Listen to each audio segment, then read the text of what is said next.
எல்லோருக்கும் வணக்கம். ஒரு ஜோர்ஜெட் சாரி ப்ளவுஸின் முன்பக்க ப்ரா கட்டிங் எப்படி தைக்கிறதுன்றதை தைச்சி காட்ட போகிறேன். இது பின் ஓப்பன் உள்ள ஒரு ப்ளவுஸ். இது எப்படி தைக்கலாம்ன்ட்டு பார்க்கலாம். நான் எப்பயுமே ப்ளவுஸுக்கு முதல்ல கழுத்தை தைச்சி முடிச்சுட்டு தான் அதுக்கு பிறகு ப்ரா கட்டிங் தைப்பேன். அதே மாதிரி நேராக ஷோல்டரில் இருந்து ப்ரா கட்டிங் மார்க் பண்ணின இடத்துல ஒரு கோடு போட்டு அதை நல்லா அழகாக அழுத்தி மடிக்கணும்.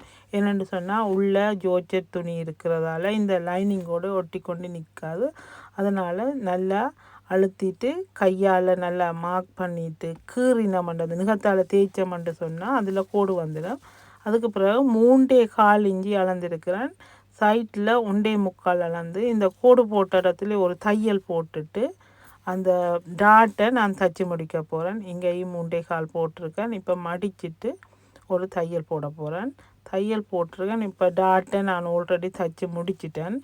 தைச்சி முடிச்சுட்டு இப்போ நடுவில் தையல் வரணும்.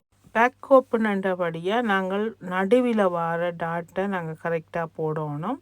அதனால் ரெண்டையும் அழுத்தி மடிக்கிறேன். நான் மடிக்கிறத பார்க்கும்போது உங்களுக்கு தெரியும். இந்த இடத்துல மடிப்பு வரணுமன்றதை போட்டு நான் அடையாளப்படுத்திட்டு அதுக்கு மேலே ஒரு கோடு போட்டுட்டு தையல் போட்டுட்டு தான் டாட் பிடிக்கணும். நோமலான ப்ளவுஸ்ன்னு சொன்னால் தையல் போடாமலே டாட் பிடிக்கலாம். இது முதல்ல ஒரு கோடு போட்டு தையல் போட்டுட்டு தான் அதுக்கு பிறகு டாட் பிடிக்கணும். அப்போ தான் அந்த உள் துணி அதாவது ப்ளவுஸ் துணி அரங்கி போகாமல் நிற்கும். இப்போ நான் ஒரு மெல்லிசாக ஒரு 1/4 இன்ச்சுக்கும் 1/2 இன்ச்சுக்கும் இடைப்பட்டதாக நடுவில் வார தையலை போட்டு முடிச்சிட்டேன். பாருங்கள், இப்போவே அந்த ப்ரா கப் ஷேப்பாக வந்துட்டு அதுக்கு பிறகு பிரின்சஸ் கட் ஜாயின் பண்ண போகிறேன்.